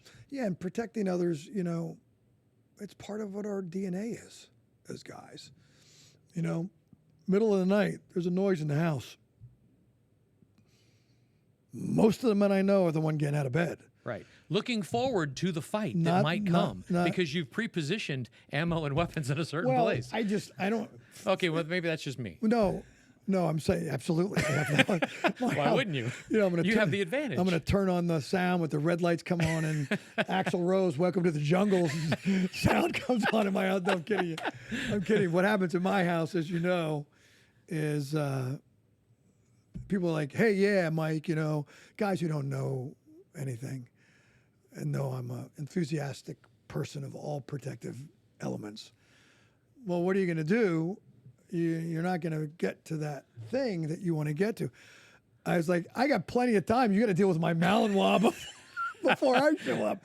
And you're probably not going to get past that step of my house. Carlos would enjoy and get there faster than you. Yeah, and if just as a side note, anybody, if you've ever seen the movie Max, sure, they came out like 6 years ago.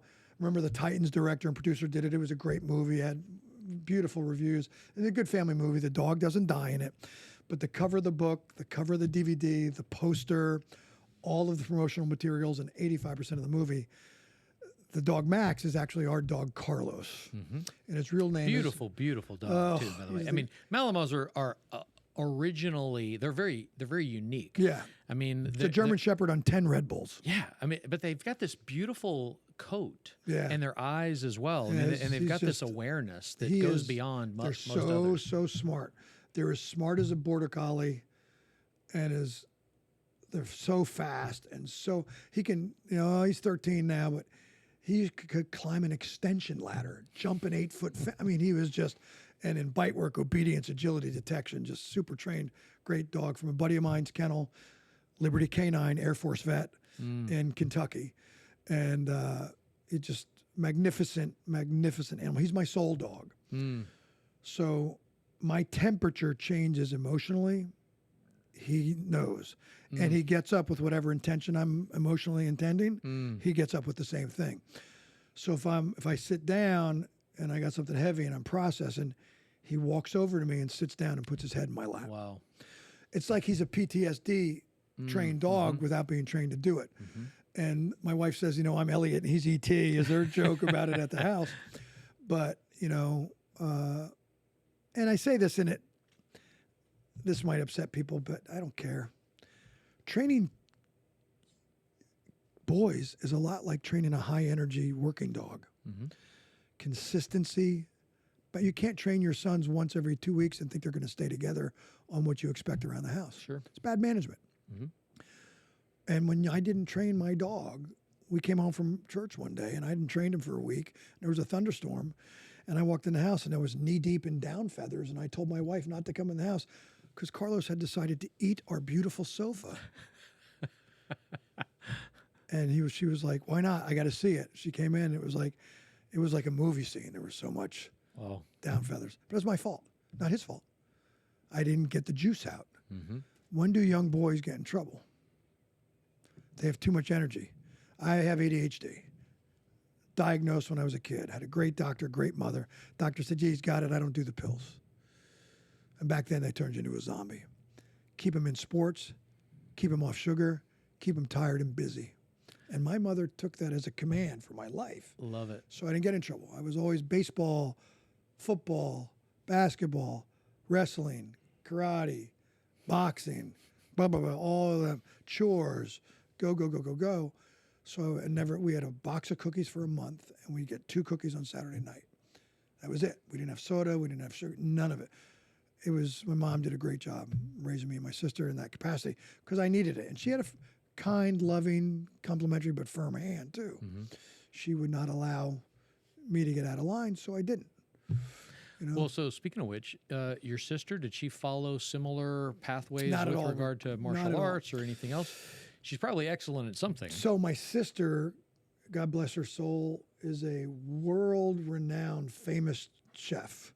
So right now, she was, if you guys know anything about country clubs, she was the executive chef and food and beverage director at the America Club in Hong Kong. Wow. Which might be the most expensive or most exclusive country club in the world. And she did that for years. She is now, and I'm going to get this wrong, so Susie, if you see this, forgive me. She is one of the directors of the Culinary Institute that is in Hong Kong. They built, she went to the CIA, Culinary Institute of America in Hyde Park, New York. She's been a chef for 30 or 40 years, was one of the first female executive chefs in the UAE. You know, she's been cover magazines, the whole thing. Comes over to the house and she's like, oh, just give me, what did you do? That's the best hamburger I ever had. Oh, just a little this, a little that. Like she won't ever tell me what she's doing. But she's an amazing chef and an amazing boss. And so she has applied her love for serving people and an unforgettable experience and a dining experience and just I'm super proud of her. Does a great job. She creates courses, does all kinds of great stuff with that. So along those same lines, what are you most looking forward to with regard to what Glori does and how Glori helps women, especially ladies, again, in a period of their life where they may be suffering loneliness and depression.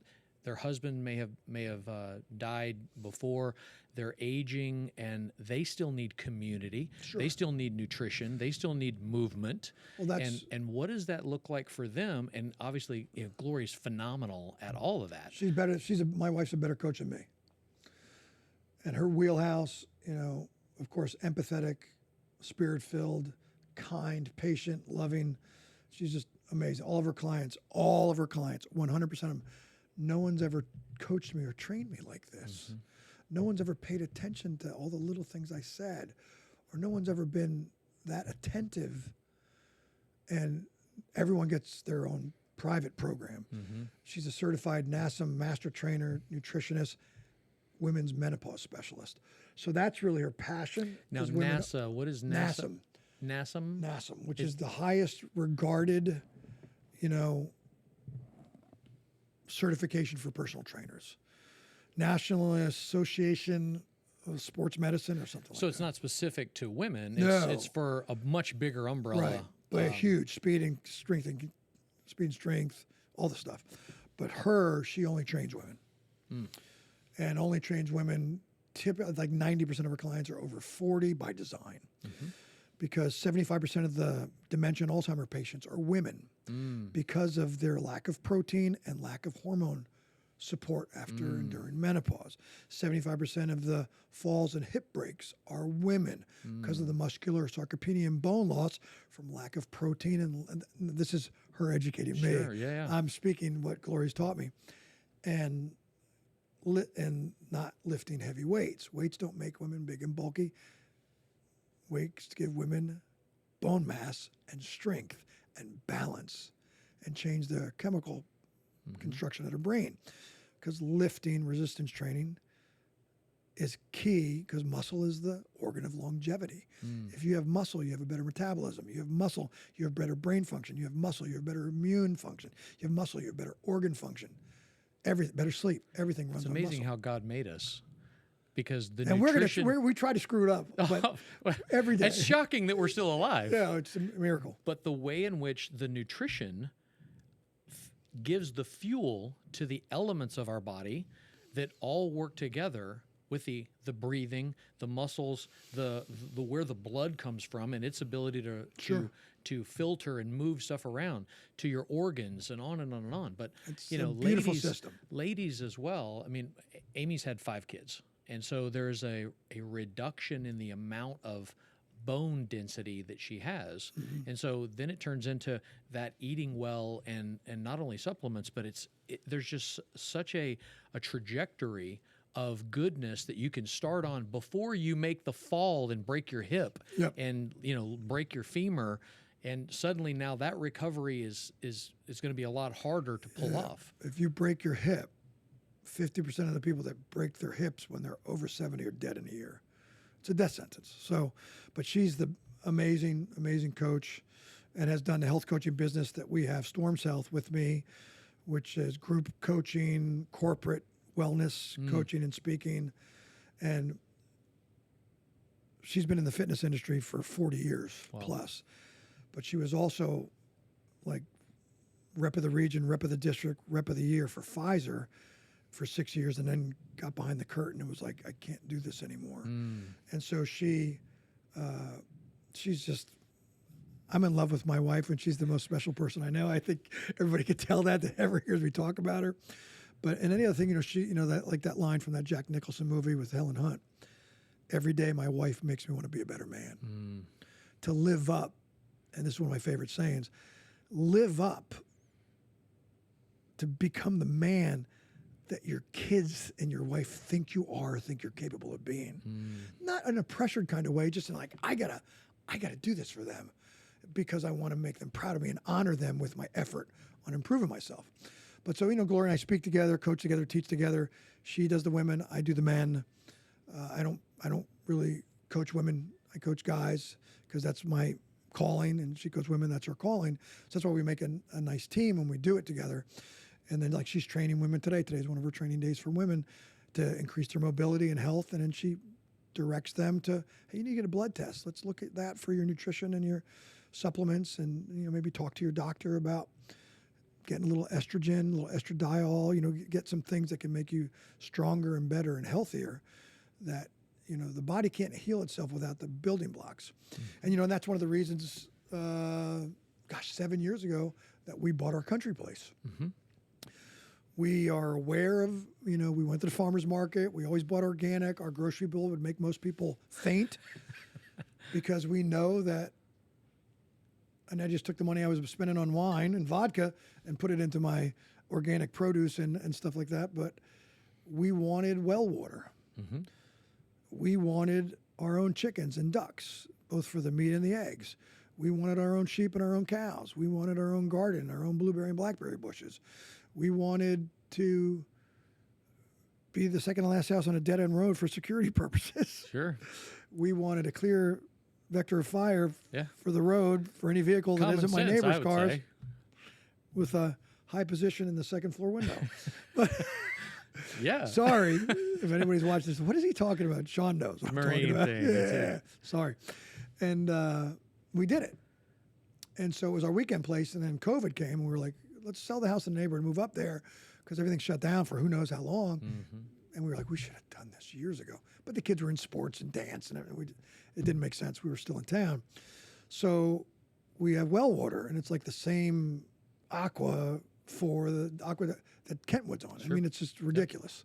We've had the water at my house. I It's love delicious. your water. Right. Come fill up my gallons. It's so good. And then we have our own 40 by 60 organic garden. We tried all the animals. Don't get turkeys, friends.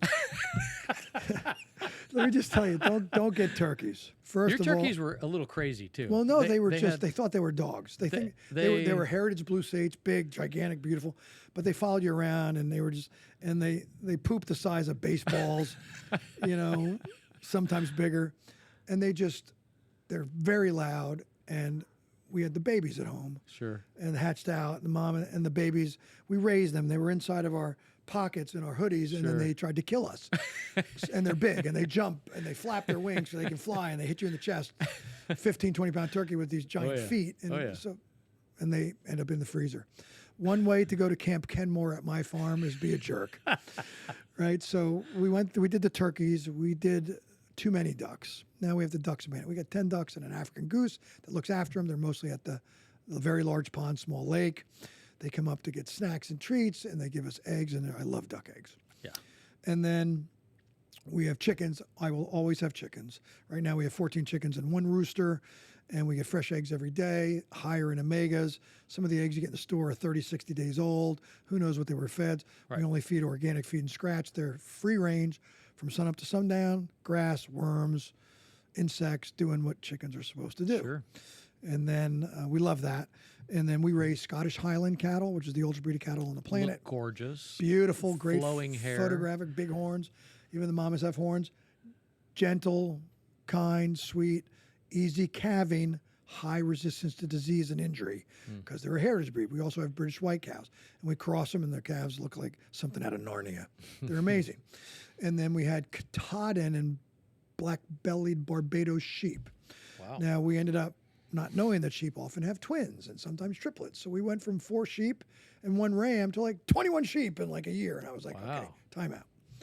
So we sold a good bit of the ewes and the babies together as pairs, sold our ram, and then we kept some of the wethers and I harvested them. And it was the best meat I've ever had in my life.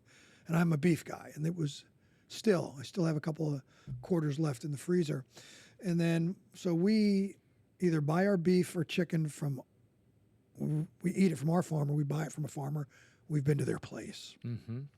Know where your food's coming from if you can. We eat our own eggs, or I get eggs from my buddy Sean across the street. Because his son joined the Army, and he's now gone in the Army, so maybe they don't use many eggs, so I'll buy them from him. Or from another neighbor. Sure. Or I go to the farmer's market. That's the beauty of living where you live. Yeah. The farmers markets are everywhere, even in the cities. And then, the produce we get, we buy organic produce. We get, Greek yogurt, but we eat in such a way that fuels our body. We eat by what our body needs during the day, not what we want to eat. Now, I still eat whatever I want. My wife's birthday's this weekend. I know where she wants to go eat. That's where we're going. I know what we're going to have because we already looked at the menu. And will we have, of course I'm going to have a dessert, but we get 1 dessert. We take 3 bites. We have a 3-bite rule. If there's something left, we don't finish it. We leave it there. So it's eat whatever you want with boundaries, right? Eat whatever you want with guardrails. Mm-hmm. Eat excellently 90% of the time. Eat whatever you want 10% of the time. Mm-hmm. Most people have that switched. Right. Well, Mike, I had a salad this week. I didn't lose any weight. How many salads do you have? I had one on Wednesday from Wendy's. I would suggest that you had a salad every day. It might make a dent.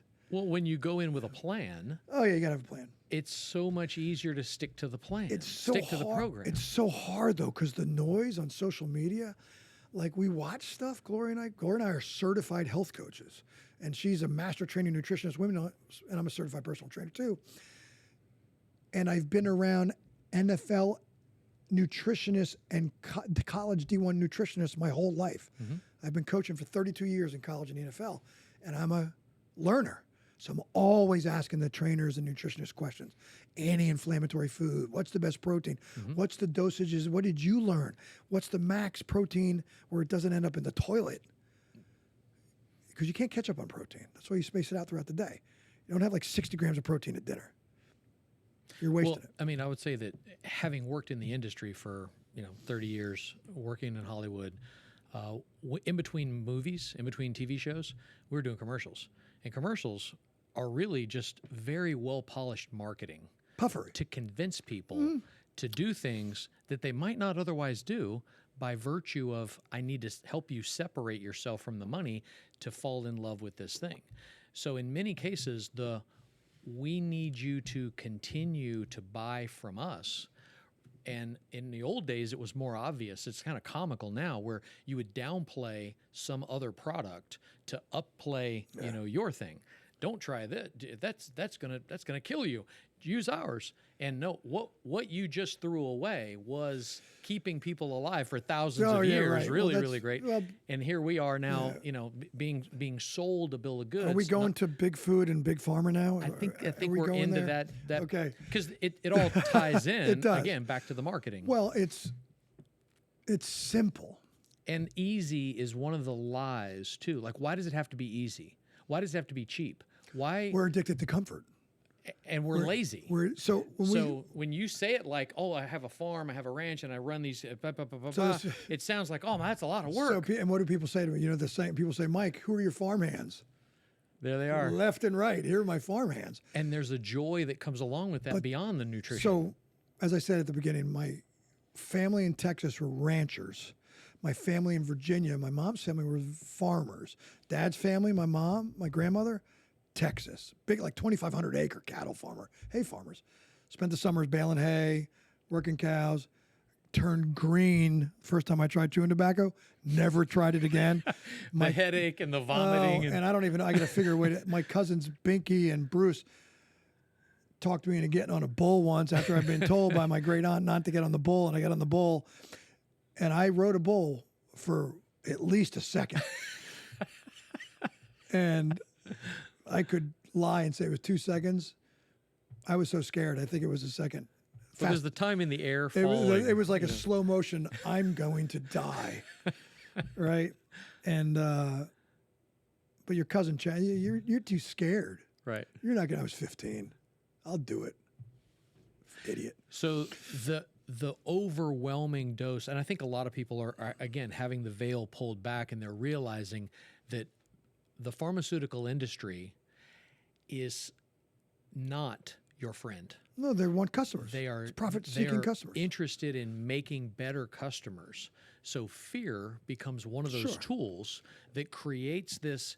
I think I need that so that I won't have whatever ailment or yeah. problem they tell me I'm going to have if I don't have this. Majority of pharmaceutical things treat symptoms, don't heal conditions. Right. I don't know that Pfizer's cured any diseases in their existence. Now, is there a place for antibiotics? Yes. Are they overprescribed and ruin people's gut health and create super bugs? Also, yes. So education-wise, you got to understand that if I say this is not good, I'm not saying all of it's not good. I'm saying most of it's not good. Grocery stores, shop on the outer aisles. Too much fruit is sugar. People are like, Mike, I ate a pineapple twice a week. Great. Go have a gallon of ice cream. The highest glycemic spiked fruit possibly on the planet. Fruit's different. I eat blueberries, blackberries, dark cherries, raspberries. Only the super fruit, the super antioxidants, that's what we eat. All right, And 3 tablespoons, I measure it. And what are you putting that in? I put that in like a Greek yogurt Greek or yogurt something? with cold processed, no BHT whey protein, along with organic raw walnuts. You cook walnuts, cook almonds, you kill the oil in them. They're not as good for you. And I got it out in my truck right now because I'm going to have to eat when we have a break. So, and chia seeds for fiber. So it's yogurt, protein powder, chia seeds, walnuts, 3 tablespoons of frozen berries. Another thing, fresh fruit was not picked when it was at its peak ripe. It traveled. Frozen fruit is at its peak when it's frozen. We eat frozen fruit. And it's easier to deal with. It doesn't go bad in the fridge and get hairy. So Amy and I were talking about this morning. It would be great to see, when you talk to somebody about a diet or a number of calories. Nutritional plan. Or So a nutritional pause. plan. Pause 1 second. Critical. We don't use 4-letter words. DIET. Diet. We all, and I'm just, forgive me for wordsmithing. Diet is something people go on and go off of when they reach their weight loss goal. It's not a change in habits, routine, structure, and plan. So a lifelong nutritional plan that you can live with and still eat with what you want. Remember, everything's personalized. I am not a huge carb guy. I'm not a huge dessert guy. But if someone has a graham cracker crust, New York style cheesecake on the menu made by a pastry chef, I'm getting it.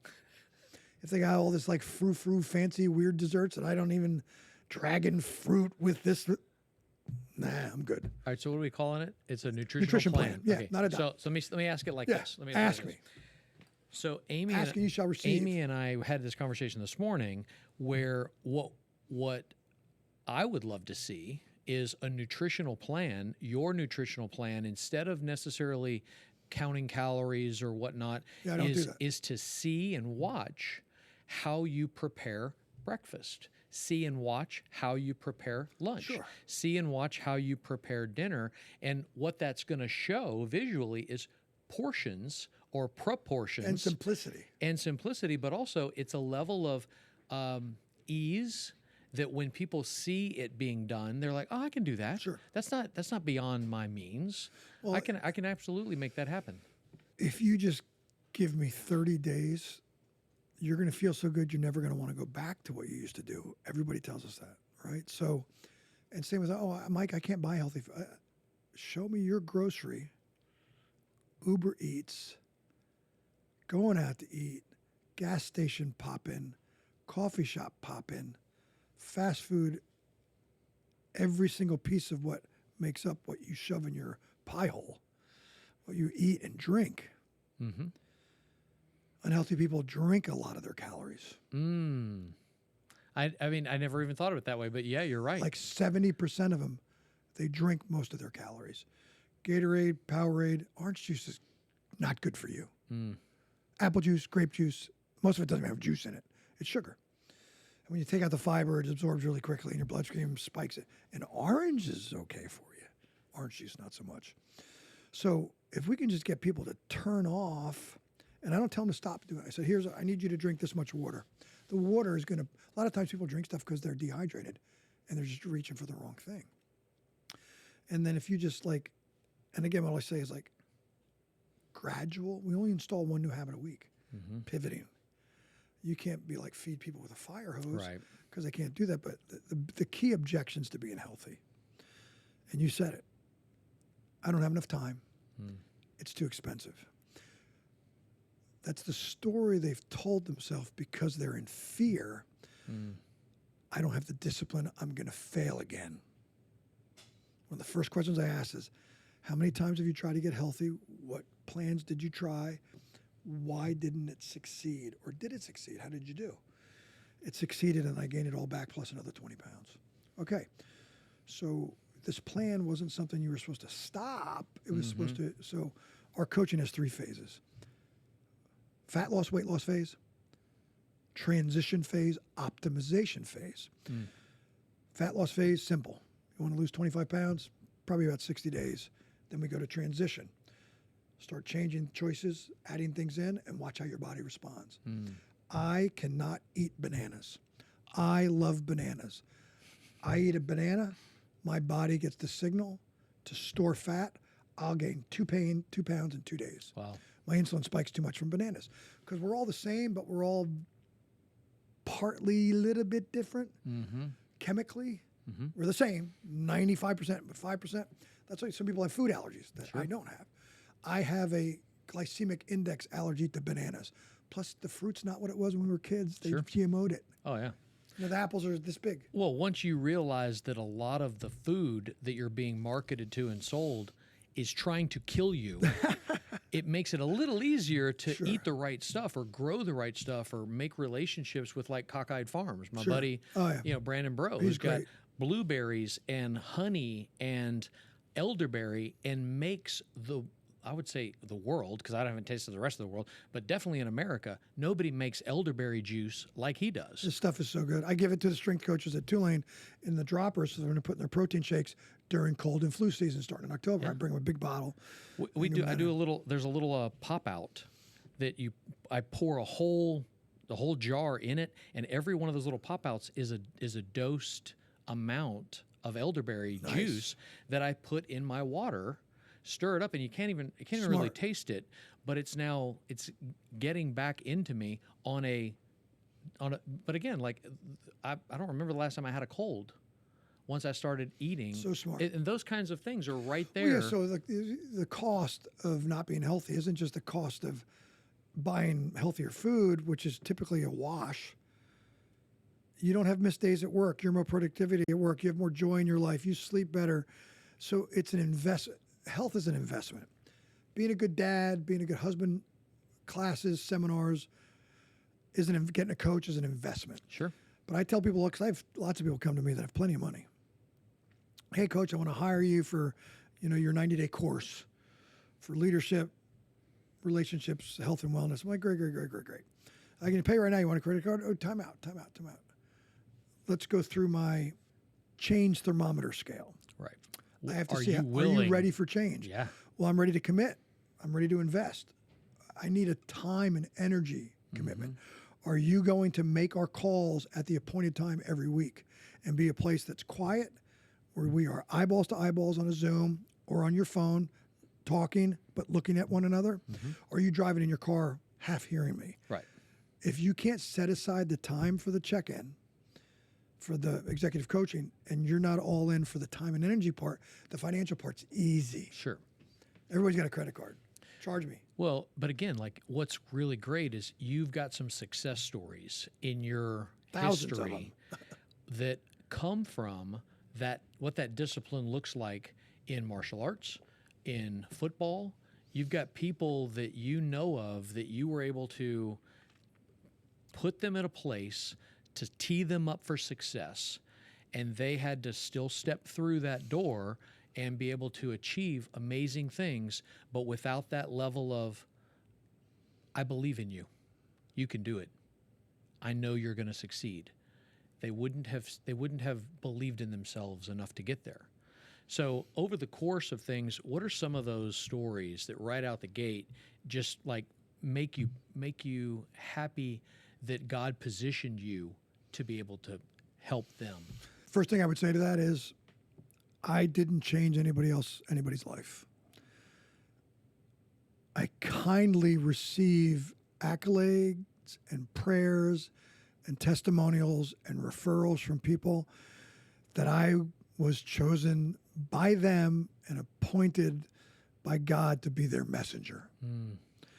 I bring people like, Coach, you changed my career. I'm an all-pro because of you.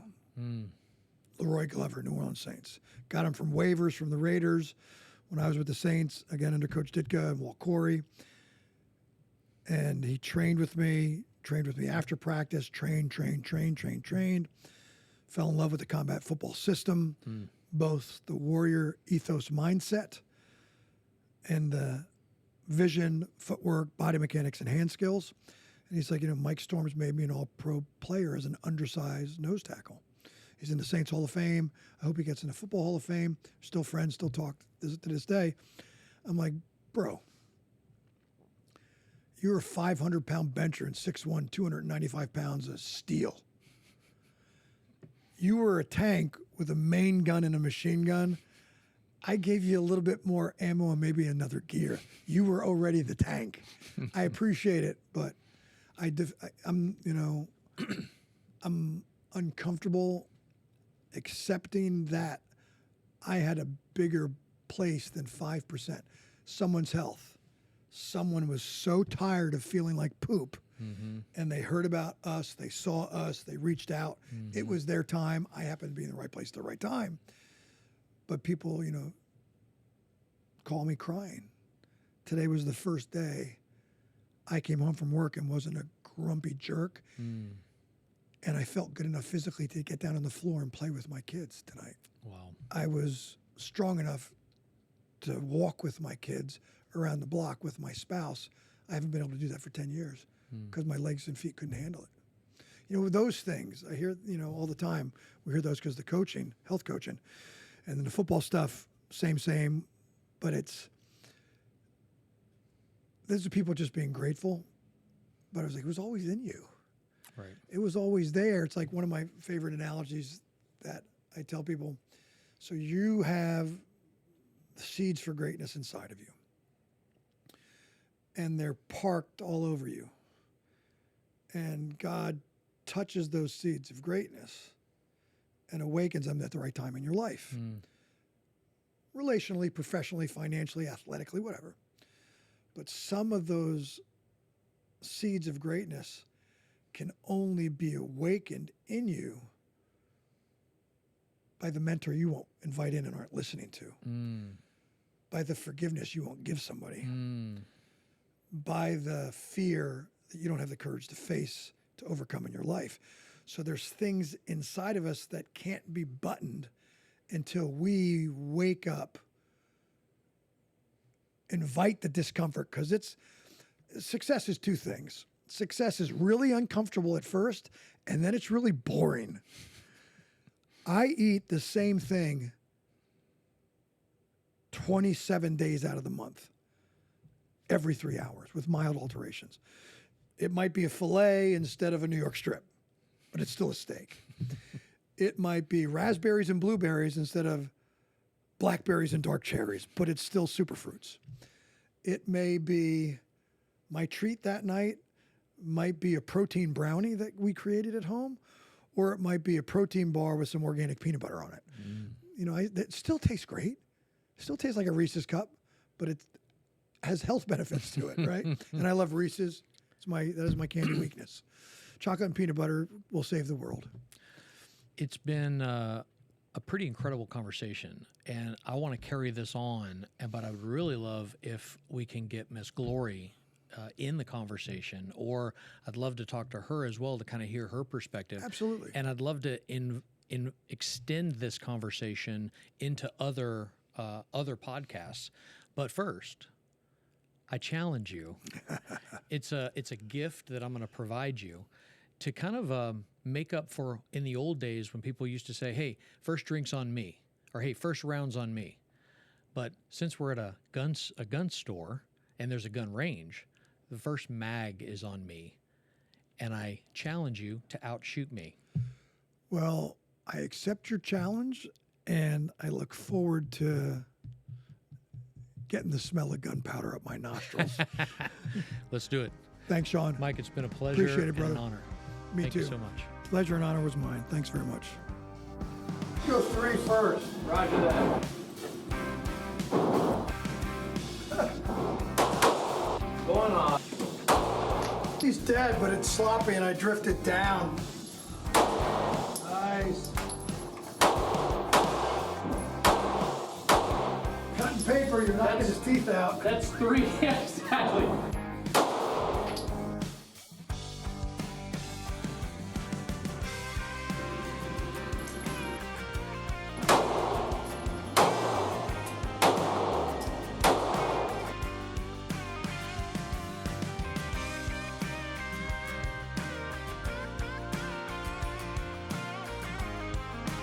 It's a team effort.